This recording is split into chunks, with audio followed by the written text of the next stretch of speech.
کہ پیر کامل کون ہے. وہ کہتا ہے ہاں اب مجھے درد کی ضرورت نہیں, مجھے درد بہت اچھی طرح مل گیا, مجھے سکون بھی مل گیا, کیونکہ اس کی فوٹوگرافک میموری بہت اچھی ہوتی ہے. وہ ذہین ہوتا ہے, 150+ IQ لیول ہوتا ہے. وہ جی اپنا یاد کر لیتا ہے, حفظ کر لیتا ہے قرآن مجید. سالار کو اس بات کا اتنا دھچکا لگتا ہے کہ امامہ جسے میں نے طلاق بھی نہیں دی, جو مجھے اپنا شوہر سمجھتی ہوگی, اس کے نمبر اتنے اچھے تھے کہ اس نے اسکالرشپس کے لیے جس یونیورسٹی میں اپلائی کیا اسے اسکالرشپس بھی ملی اور اسے الٹا وظیفہ بھی ملا. تب اب اس سے وہ ایسا جھوٹ بولتا ہے. اب امامہ کے بارے میں اس کا بہت ہی نیگیٹو امپیکٹ تھا.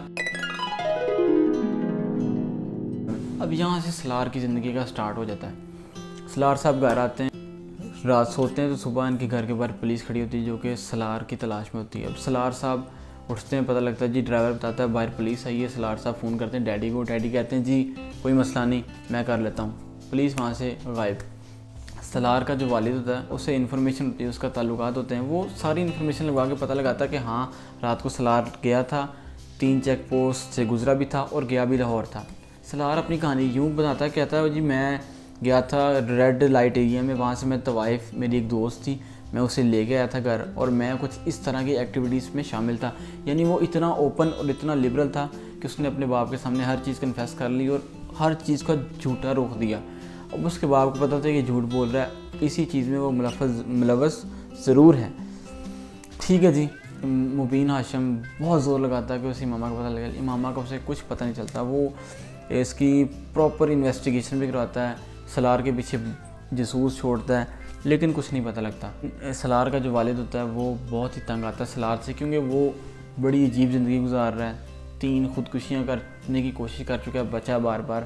پھر وہ کہتا ہے میں نے تمہیں باہر بھجوا دینا ہے. اب سالار صاحب باہر چلے گئے. BBA کے بعد وہ باہر, اس کے نمبر اتنے اچھے تھے کہ اس نے اسکالرشپس کے لیے جس یونیورسٹی میں اپلائی کیا اسے اسکالرشپس بھی ملی اور اسے الٹا وظیفہ بھی ملا. اس نے دنیا کا عجیب جگہ پہ گھوما پھرا, دنیا کے ہر کونے میں وہ گیا. اس کے ریلیٹیوز بھی باہر تھے, لیکن وہ سب سے علیحدہ رہنا چاہتا تھا. اس کا بھائی ایک کنٹری میں تھا, لیکن اس نے اسی کنٹری کو سلیکٹ کیا لیکن دوسرا شہر سلیکٹ کیا. اور اس کا ایک عجیب امیج بنتی کہ جو لوگ پریٹینڈ کرتے ہیں آپ کو کہ ہم بہت اچھے ہیں, لیکن وہ اندر سے وہ کس قسم کے ہوتے ہیں. اب امامہ کے بارے میں اس کا بہت ہی نیگیٹو امپیکٹ تھا. امامہ کو وہ بہت عجیب سمجھتا تھا کہ یہ کیسی شخص ہے جو کہ اپنے ماں باپ کی عزت کے بغیر ایک ایسے شخص کے ساتھ جو کہ صرف نعت اچھی پڑھتا ہے اس کے لیے ہر چیز چھوڑنے کو تیار ہے. اب ٹویسٹ ایک یہ ہوتا ہے کہ جب اسے گھر سے نکالتا ہے, اسے لاہور چھوڑنے کے لیے سالار آتا ہے, اب اس سے وہ ایسا جھوٹ بولتا ہے جس سے امامہ ہل کے رہ جاتی ہے. وہ کہتا ہے اس نے جلال انصر نے شادی کر لی, جو کہ بولتا جھوٹ ہے صرف امامہ سے بدلہ لینے کے لیے. اس کی امامہ بہت پریشان ہوتی ہے, وہ روتی ہے کہ میں کہاں جاؤں. وہ آگے جا کے چیپٹر رہے گا. اب وہ اپنی زندگی گزارتا ہے. پھر اس دوران وہ اپنی ڈگری جب کر رہا ہوتا ہے اس کی طبیعت کچھ ایسی خراب ہوتی ہے, اسے بہت زیادہ بیماریوں کا جھٹکا لگتا ہے اور اس کی اور دنیا میں ہو جاتا ہے. وہ اس کی صحت بہت زیادہ کمزور, حالانکہ وہ ایک انتہائی خوبصورت اونچا لمبا جوان قسم کی پرسنالٹی تھی. ٹھیک ہے, لیکن جب وہ بیمار ہوتا ہے وہ دیکھتا نہ مجھے میرے کسی دوست نے پوچھا, میرے گھر والوں نے مجھے نہیں پوچھا میرے زندگی میں میرا مقصد کیا ہے, مجھے کوئی یاد ہی نہیں کرتا, میں کون ہوں, میں کدھر ہوں, میں کیا کر رہا ہوں. اس عجیب ہی قسم کی, وہ اگر سو رہا ہے تو سو رہا ہے, جاگ رہا ہے تو جاگ رہا ہے. جب اس کیفیت کے ساتھ وہ گزرتا ہے تو وہ عجیب ہی بے چینی اس کی زندگی میں آ جاتی ہے. پھر وہ نماز کی کوشش کرتا ہے. وہ کہتا ہے کیا ہے دین میں دیکھتا ہوں. جب امامہ کی باتیں اس کے ذہن میں آتی ہیں تو وہ دیکھتا ہے, کہتا ہے میں نماز پڑھ کے دیکھتا ہوں. پھر نماز پڑھنے جاتا ہے, وہ کوشش کرتا ہے نماز پڑھنے کی, لیکن وہ نماز ادھوری چھوڑ کے پیچھے بھاگ آتا ہے. وہ اہدنا الصراط المستقیم کا سیدھا راستہ, اس کا مطلب ڈھونڈتے وہ اور ہی آگے چلے جاتا ہے. یوں اس کی زندگی میں عجیب ہی کیفیت آ جاتی ہے, ایک ایسا رخ آ جاتا ہے جب وہ بہت ہی پریشان ہو جاتا ہے. ٹھیک ہے, ہر بات پہ ہر اس کی زندگی میں ہونے والا عمل اسے امامہ کی یاد دلاتا ہے. امامہ کہیں نہ کہیں امامہ کو ریلیٹ کرتا ہے اس کی زندگی میں ہونے والے فنکشنز, آتے باتیں, اس کے سوچ افکار. ٹھیک ہے جی, وہ بڑا پریشان, بالآخر وہ واپس آتا ہے تو اسے پتہ چلتا ہے, اپنے باپ سے ملتا ہے کہ امامہ کے بارے میں وہ سوچتا ہے کہ امامہ کا کوئی رابطہ نہیں ہوا, اس نے مجھ سے رابطہ کرنے کی کوشش نہیں کی. تو اس کا باپ اسے بتاتا ہے کہ ہاں امامہ کا ایک بار فون آیا تھا کہ میں امامہ ہوں, میری سالار سے بات کروا دیں. اس سے پہلے یہ ہوتا ہے کہ وہ سلار سے مانگتی ہے طلاق. سلار کہتا ہے میں نے تمہیں طلاق نہیں دینی, اور وہ نہیں منع کرتا ہے تو وہ فون کاٹ دیتی. اور یہ جو ملال اس کی زندگی میں رہتا نا کہ یار کاش میں سے طلاق دے دیتا. 5-6 سال کا عرصہ گزر گیا, وہ پریشان ہے, اس کی زندگی میں عجیب کیفیت چل رہی ہے, ٹھیک ہے. اب وہ واپس آتا ہے تو اسے پتہ لگتا ہے کہ امامہ نے کچھ پیسے اس کے نام پہ بھیجے ہیں, جو اس نے موبائل ایک نا اس کے دیا تھا امامہ کو, اور جو اس نے اس کی ہیلپ کی تھی. اور کہتا اس کا باپ کہتا ہے کہ میں نے کہا کہ سلار تو مر گیا. سلار کو اس بات کا اتنا دھچکا لگتا ہے کہ امامہ جسے میں نے طلاق بھی نہیں دی, جو مجھے اپنا شوہر سمجھتی ہوگی, جس کا میں کاغذوں میں شوہر ہوں, جسے میں نے طلاق نہیں دی, اور میں نے اسے یہ کہا کہ تمہارے پاس اختیار نہیں ہے کہ تم مجھ سے طلاق لے سکو. اور وہ زندگی کیسی گزار رہی ہوگی, کہاں پہ ہے, کیا کر رہی ہے, اس کی زندگی میں ایک تجسس پیدا ہو جاتا ہے امامہ ہاشم کے بارے میں.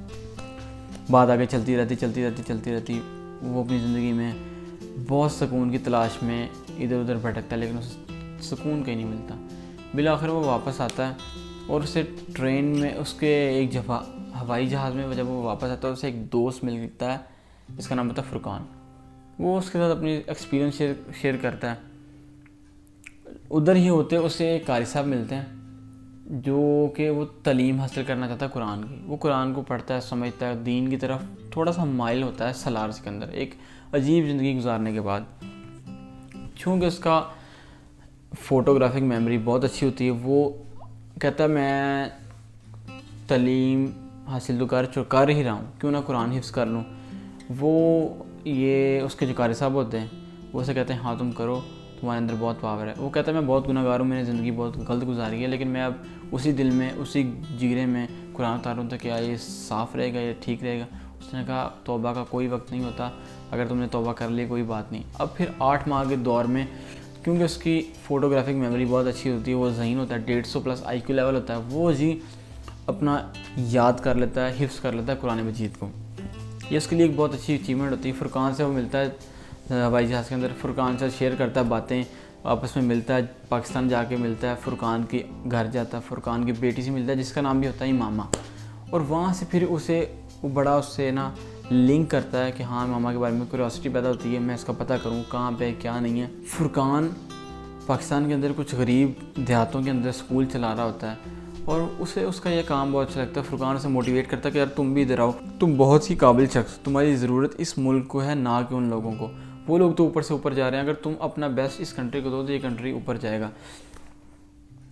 سلار پھر ایک دن یوں ہوتا ہے کہ آتا ہے گھر, تو وہ اسلام آباد کی سڑکوں میں نکل جاتا ہے سیر و تفریح کے لیے, اور اسے کچھ لوگ پکڑ لیتے ہیں, اس کی گاڑی کی چابی لے لیتے ہیں, اسے جنگلوں میں لے جاتے ہیں, جنگلوں میں جا کے اسے باندھ دیتے ہیں, اس کا وہاں پہ بڑا برا حال کرتے ہیں, اس کے منہ میں ٹیشوز وغیرہ دے دیتے ہیں, اس کی جان اب سولی پہ لٹک جاتی ہے, اور وہ موت کے بہت قریب ہوتا ہے. تو وہ بہت ہی مشکل کے ساتھ اپنی جان بچا کر وہاں سے رات کے وقت جنگلوں میں سے نکل کے اسلام آباد کی سڑکوں پہ آتا ہے, اور پولیس دیکھتی ہے, پولیس اس کا ٹریٹمنٹ کرتی ہے. اس کا جب گھر والے پہنچتے تو وہ اس سے بڑا واضح ہوتا ہے کہ اس نے پھر خودکشی کی کوشش کی, لیکن اس بار وہ سچا ہوتا ہے. وہ اتنی گلا پھاڑ کے اس کا گلا بیٹھ جاتا ہے. تو پھر یوں اس کی زندگی میں وہ موت کے بہت قریب ہوتا ہے, وہ موت کو وہ اپنے قریب پاتا ہے. وہ کہتا ہے ہاں اب مجھے درد کی ضرورت نہیں, مجھے درد بہت اچھی طرح مل گیا, مجھے سکون مل گیا, مجھے ایکسپیرینس بھی میرا بہت اچھا ہو گیا. وہ زندگی کو اصل معنی کو سمجھتا رہتا ہے. پھر وہ جاتا ہے لاہور, وہاں پہ سے ایک دوست ملتا ہے. وہ غلط دوست ہوتا ہے اس کا لاہور میں, جو کہ ریڈ ایریا میں اکثر وزٹ کرتا ہے. وہ اس کی گاڑی میں اسے بٹھا لیتا ہے. جب گاڑی کو بریک لگتی ہے, اس کے ڈیش بورڈ میں سے ایک کانوں کے ایئرنگس نکلتے ہیں, جو کہ اس کے ذہن میں بیٹھتے ہیں, ہاں یہ تو میں نے کہیں دیکھے ہیں, یہ تو امامہ کے. تو وہ اس سے بات کرتا ہے, یہ کہاں سے لیے؟ وہ کہتا ہے میری ایک ریڈ زون میں, یعنی غلط جگہ پہ جو ایک طوائف ہے, وہ میری گرل فرینڈ ہے, اور یہ اس کے ایئرنگز ہیں. اس وقت جو اس کی حالت ہوتی ہے سلار سکندر کی, اس کے دل میں ایک ایسی چبھن, اس کا دماغ پھٹنے والا ہوتا ہے, اور وہ اس سے وہاں جھگڑ پڑتا ہے. اس کا نام بتاؤ. وہ کہتا ہے اس کا نام صنوبر ہے, لیکن اس نے مجھے اصل نام بتایا تھا, اس کا اصل نام امامہ ہے. سلار کے پیروں سے زمین نکل جاتی ہے. وہ کہتا کہ جس عورت کو میں اتنا اچھا سمجھتا تھا، جس کی زندگی برباد کرنے میں بے شک میرا ہاتھ ہے، اگر اس میں طلاق وقت دے دیتا تو اس کی زندگی آج کہیں اور ہوتی. یہ وہی امامت نہیں جو کہ ریڈ ایریا میں جا کے ایسے حرکت کر رہی ہے، اتنی مجبور ہو گئی ہے کہ وہ اب یہ کام کرے اپنی زندگی کے گزر بسر کے لیے. وہ انتہائی دکھ کے عالم میں وہاں پہ اسے کہتا مجھے وہاں لے کے چلو. وہ بہت ہی دور دراز اسے لے کے جاتا ہے. بالآخر جب وہ اس کے کمرے میں جاتا ہے تو اس کے پیروں میں سے زمین نکل جاتی ہے. وہ طوائف کے اڈے پہ سجدہ کرنے والا پہلا شخص تھا. وہ جب صنوبر سے ملتا تو دیکھتا کہ وہ امامہ نہیں ہوتی، اور اس کے اندر جو اس وقت سکون کی لہر دوڑتی ہے کہ شکر ہے کہ یہ وہ عورت نہیں جس کو میں نے دھوکہ دیا تھا. اس کو تلاش رہتی کہ امامہ گئی کہاں، امامہ گئی کہاں، امامہ گئی کہاں. وہ اپنی زندگی اسی طرح بھٹک گزر کے گزار رہا ہوتا ہے. پھر اسے آ جا کے ملتے ہیں ڈاکٹر سبت علی، جو کہ فرقان ان سے ملواتا ہے. ڈاکٹر سبت علی ایک انتہائی قابل شخص ہوتے ہیں جو کہ بہت ہی صوفی ٹائپ آدمی ہوتے ہیں، اور وہ ہر انسان کو گائیڈ کرتے ہیں. وہ ایک محفل بنا کے لوگوں کو سیدھے راستے دکھاتے ہیں. وہ ڈاکٹر سبت سے انہیں ملواتا ہے سالار کو. اس کا ایک اچھا بیہیویئر انہیں لگتا ہاں یہ شخص میری زندگی شاید چینج کر سکتے ہیں، میں ان سے پوچھوں، اپنا مسئلہ شیئر کروں. وہ ان سے پیر کامل کی تلاش پوچھتا کہ پیر کامل کون ہے وہ ایسا شخص جو بالکل کمپلیٹ ہے. پھر ڈاکٹر سبت علی بتاتا ہے کہ وہ حضرت محمد صلی اللہ علیہ وآلہ وسلم ہے جو کہ کمپلیٹ ہیں. اگر تم نے کامیاب ہونا ہے، سکون چاہتے ہو، ان کی زندگی پر عمل کرو. وہ کہتا جی ٹھیک ہے. اسے اپنی منزل پتہ لگ جاتی ہے. اب وہ دین کی طرف آ گیا، قرآن حفظ کر لیا، سیدھے راستے پہ لگ گیا، ڈریسنگ چینج کر لی، اس نے اپنی لائف کو چینج کر لیا. وہ خانہ کعبہ جا کر عمرہ حج ادا کرتا، وہاں جا کے دعائیں مانگتا کہ مجھے امامہ سے ملوا دے. اب جس سے وہ نفرت کرتا تھا اسی سے اس سے محبت ہونے لگی آہستہ آہستہ. Now wait for the last part of the video. آپ اپنی قیمتی رائے کا اظہار ضرور کیجیے گا کمنٹ سیکشن میں کہ آپ کو یہ ریویو کیسا لگا اور یہ بک کیسی لگی.